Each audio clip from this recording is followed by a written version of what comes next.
Daddle-a-dum, daddle-a-dum, daddle-a-dum, dum-dum, daddle-dum. I'm on my own again. It's stupid o'clock, and I've just watched the third episode of the new series 14 with Shooty Gatwa and Millie Gibson. Boom, written by Stephen Moffat. I did a thing the other day when I spoke about Doctor Who. It's a video. And I said, don't think. Best not to think about it. Just sit there and not think. And the problem with this one is I started thinking about it. I started to think about it. It's a war-torn planet. There's the Anglican priest soldiers. We've seen them before. Moffat's used them before in... Oh, crikey. The one... Time of Angels? That one? And I'm sure it's the same soldiers. And with Good Man Goes to War, I'm sure he's used the same soldiers before, or an iteration of religious soldiers. They're like religious soldiers, a bit like from Warhammer. God, there's a reference for you. And they're fighting this war with an unseen villain, unseen enemy, and stuff happens. We're introduced to a landmine that, well, evaporates you. That's it. That's the story. And then the Doctor turns up and steps on a mine, and here we are. Again, it's taking its cue from Genesis of the Daleks, where the Doctor steps on a mine. I think Moffat even admitted it. And it's just the Doctor standing still for most of the episode. In fact, yeah, it's just the beginning and the ending. Again, I don't have a problem with the new Doctor. I think he's good. I think he's all right.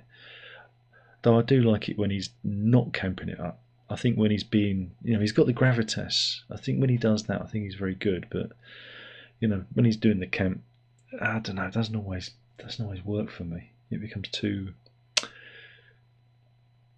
flippant. I like my Doctor to be relatively serious. Relatively. Anyway, he's standing on a mine. Like you do. And he's on this battlefield. And that's it. But you've got to get everyone to come to him. Everyone's got to come to him because he's stuck. And so there's the little kid. There's a little kid. And you go, oh, this ain't good. And that's when you start thinking. You're thinking, well, look, no kid is going to be allowed on a battlefield. No kid's going to be taken to war. But she's got a special dispensation because of her dad, who's been killed and turned into a hologram. And she is an idiot because she, when the hologram of her father is triggered, thinks it's her dad. She can't tell her dad from an actual hologram. See, best not to think about it. And she runs towards it because you've got to get everyone close to the Doctor, including the soldier who's played by the new companion. I believe the same actress who's going to be in the next season series.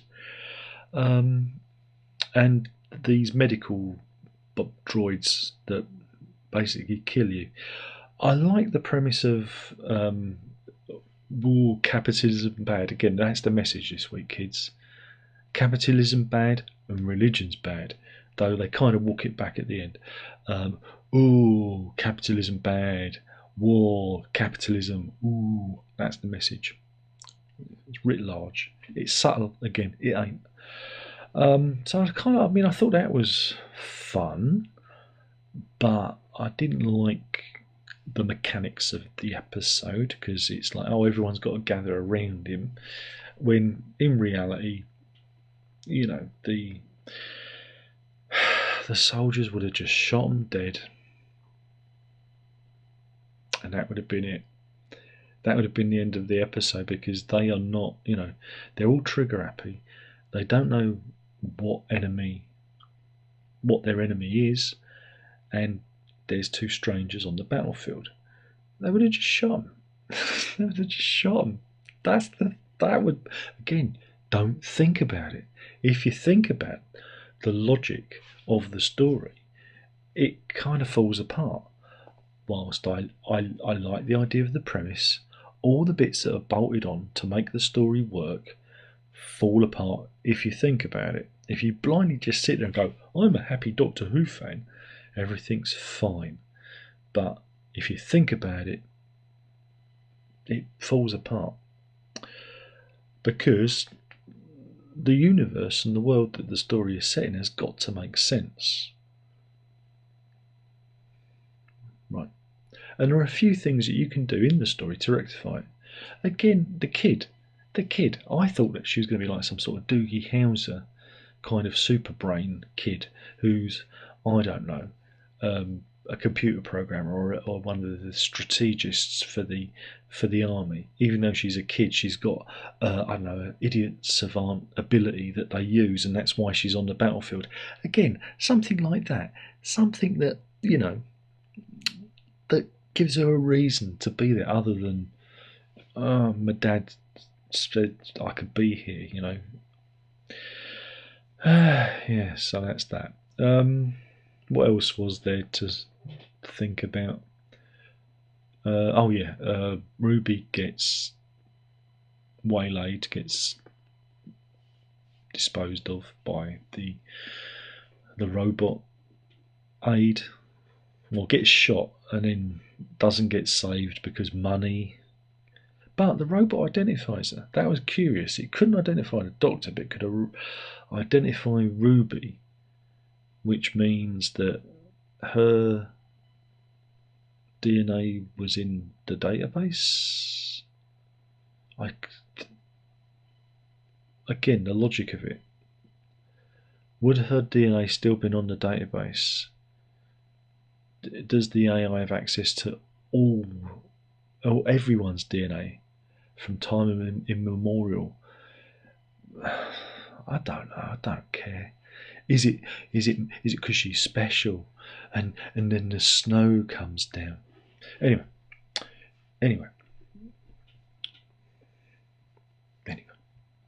Major complaint. I've got a big complaint. This episode was too heteronormative, in that we had a heterosexual love affair on the screen. Don't like it. It's got to be gay. You're letting us down, Moffat. You're letting us down, Davis. You shouldn't have let this one slip through. Bad.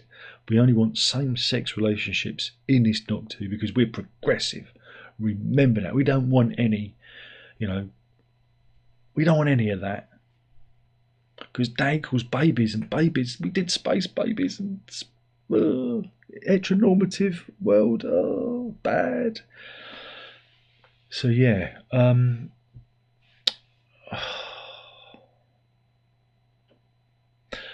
Right. So it's anti-religion because, and again, I am anti-religion, but even I thought the premise was stupid because the Doctor says, right, and I'm going to tell you how they're going to fix it. You're going to like this. The Doctor says there is no enemy, and because you have faith, you believe that there's an enemy. I.e., it's only because they're religious that they fight an invisible enemy. And that Castarians that they're supposed to be fighting aren't there, or don't exist, or have been long gone. Now, it was obvious that the AI in the drone, in the robot medic, there was something glitching out in it. It was a bit glitchy, wasn't it? It was a bit glitchy. All they needed to do was you could have just shifted that tone away from the religion, right? And we could have talked about them putting their faith into AI, right? Now, you don't have to be religious. It could be that the AI has, they've landed on the planet and the AI has detected something that isn't there, an anomaly, maybe something geographical, maybe a gas vent or something, I don't know, or a mutant squirrel with two heads, I don't know, and it perceives that as a threat. and it tells them that's what the Castarians is. It's an invisible enemy, and and it's the AI going wrong. And that feeds into our current issue at the moment with trust in AI and AI presenting things that we don't. Again, the AI could generate. There's so many things you could do with AI, and it going wrong.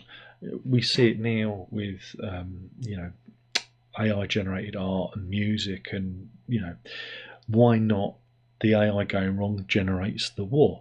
That would have been really current and really cool to explore. And there's lots of things they could have done with that if it would have been the idea in the story, but it wasn't, because we're not doing that. That's not what we're doing, because that would have been far too clever and would have made far too much sense.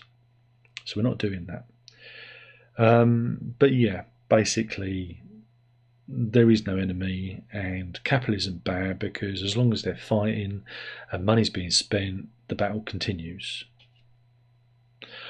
And then there's this mine that he's standing on that's going to go off anyway because there's a fail-safe, which makes no sense, because if everything was money, the mine wouldn't go off if there wasn't anybody on it, because that would be a waste of money, wouldn't it?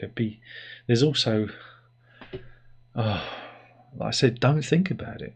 Don't think about it. But anyway, by some careful shenanigans, the hologram AI of the dead father, who's an initial father, again, father to father, dust to dust, again, him going on about being a father again. I'm not even going to say Susan, but I've just said it. We're doing all that.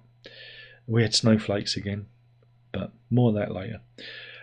And again, he gets into the AI and he deactivates everything. Hey, AI deactivated. Hey, whoosh. And the actress who played the AI was the one who was playing the tea lady in the Devil's Cord. I thought it was Anita Dobson, but I wasn't wearing my glasses when I watched the episode. This week I was wearing my glasses, and I also wore my glasses when I watched it the second time. I realised I'd made a boo-boo, and it's this other actress. So I don't know, was she in the first one? I don't know. But anyway, recurring actor, recurring faces. We have it with the soldier, who is called Monday and Sunday. We're gonna have a Tuesday and a Man Friday. It's gone Robinson fucking Crusoe on us, isn't it? So anyway, hey, everything's fine, and the doctor escapes. Ooh, and it was tense. Ooh, no, it wasn't. And Ruby's fine. Hey, woo, and everyone's happy. Woo. And then he walks it back and says, Faith is fine. Faith's fine. I love her. Because, the American audience, who I imagine, but they won't sit well in the Bible Belt, and the Americans that have religion, you gotta have faith, faith, faith. Oh, you gotta have faith, faith, faith. Again, George Michael. That's all I'm saying. He had faith. But anyway, right. So I sat there and I was bored to witless by it for the entire duration. I thought it was incredibly dull.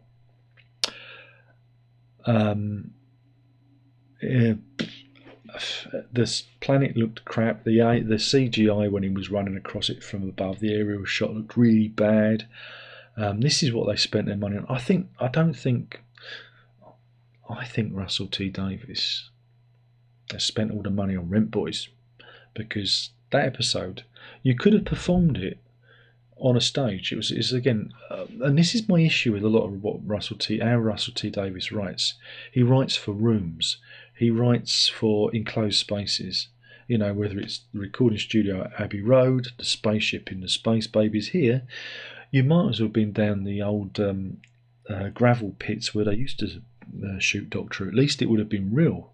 It would have been a real environment, rather than this faux CGI backdrop, which I didn't think was particularly convincing. And again, it feels really boxy, whereas again, the Chibnall years, there was always this sense of movement. And if Chibnall had filmed it, it would have been in an actual location, outdoors, rather than in a studio, feeling kind of boxy and small. There were no stakes. The Doctor wasn't going to get blown up. Ruby wasn't going to die because it's the 3rd episode. Now, again, this could have been the best episode of Doctor. I do believe there's a good story. I do believe there is a good thing in this. But imagine this as a finale. This as a finale where you don't know if the Doctor's going to regenerate or not. Imagine it. Imagine it as the last episode, and instead of all the bolted on bits, it is just him and Ruby on a planet.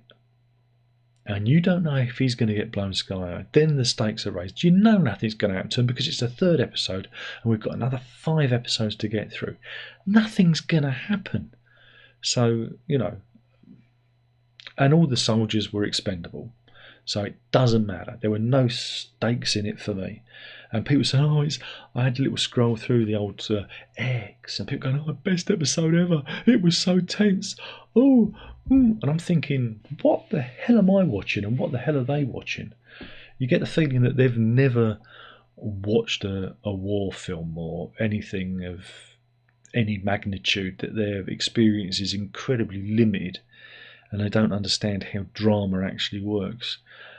So yeah.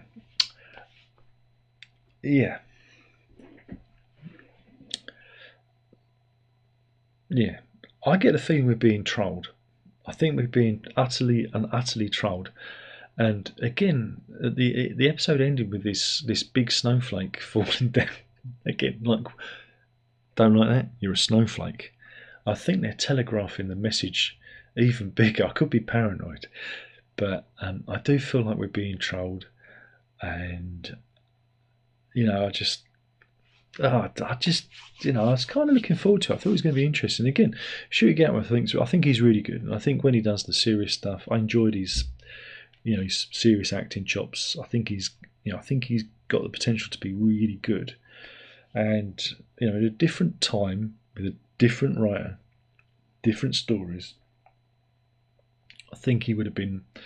Imagine if he'd have been taken over after Eccleston or something like that. I know he wouldn't have been because he would have been too young, but imagine there was a time machine and he was doing that back then rather than Tennant. It would have been amazing. It would have been astounding. But, because we've got all this ideology, pushed into it, because everybody's gay now. Everybody's gay because Russell T Davies says so, and that's how we're doing it. It's like, I want my Doctor, to use the parlance of the young folk, I want my Doctor to be asexual, like in the good old days, in the good old days when we didn't have any of this romance nonsense. But yeah, I thought I didn't enjoy it. I thought it was a waste of however long. It felt like it went on for ages, And again, in a different time, in a different space, with different stakes, it could have been nail-biting. But he's not going to get it. You know that he's not going to regenerate. You know that she's not going to get it. And so it was pretty light, L-I-T-E. And if you enjoyed it, great, good for you. I'm glad you enjoyed it. But I just thought it was a bit, and a bit, again, a real tonal shift from the frothy stuff that we've had for the last 2 episodes. We went dark. Possibly Moffat's worst episode, like standalone. He did some stinkers when he was manning the show, but it feels so negative. I'm trying to think. What? I mean, again, I will talk. I mean, I do like I enjoyed the dynamics between the Doctor and Ruby. I think, it's pretty standard stuff, isn't it? It's not, but I don't know. I didn't enjoy it. And next week's one looks like they're being stuck in a Welsh pub for the entire episode, because 4 walls. That's all we're doing. We've got the budget. We could move and we could go places, but it's going to be like an episode of Inside Number 9. you know, where they've got a small budget and they do everything within four walls, and it's going to be like that. Ooh. So there we go. That was my review. I'm sorry. I'm trying to enjoy it. I quite liked the Beatles one. I quite liked it, and I thought Space Babies was a hoot. But this one, I started thinking about it, and you should never, ever start thinking about it. Anyway, thank you for watching. My name's been Darren. Like I've been talking about boom. I'm gonna go boom, boom, boom, boom, boom, boom, boom, boom, boom, boom, boom, boom. Let me guess. Boom, boom, boom, boom. How did you know, sir? There you go. I'll let you look that one up. Thank you. I was talking about Boom, written by Moffat, starring Gatwa and Gibson. Yeah, not for me. Stop thinking. Anyway, remember, you've got to be careful where you put your sonic screwdriver. Ta-ta.